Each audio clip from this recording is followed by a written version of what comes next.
One of the things we have to learn as a human race is we have to learn to be honest when people ask us, are we okay? Do we need anything?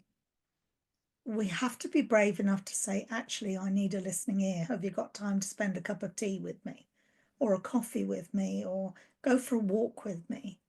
Yeah. Because I really need to share this with somebody. We need to be witnessed as human beings. We What is don't need to be put in boxes and behind walls and shut down.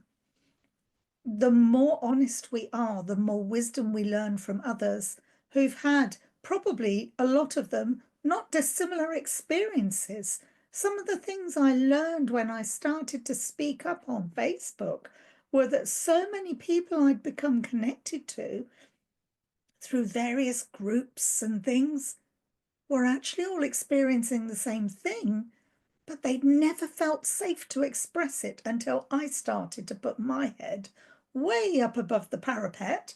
I was there for the arrows and I caught quite a few arrows, but in the process, I also held a lot of people so unexpectedly. I never expected that.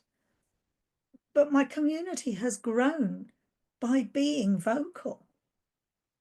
And when someone else can turn around and say to you several years later, when you started speaking about that, I didn't feel alone anymore.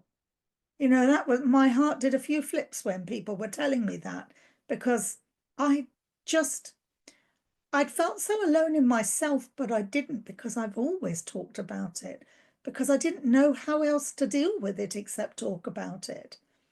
And the wisdom that I've had from older people, younger people my own age, has been profound along the way.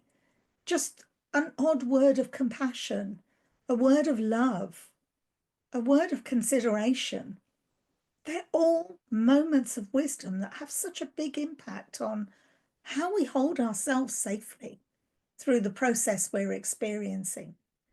Because there's no guidebook like there is when you go to a different town and you pick up a little guidebook from the local library or whatever, or the museum.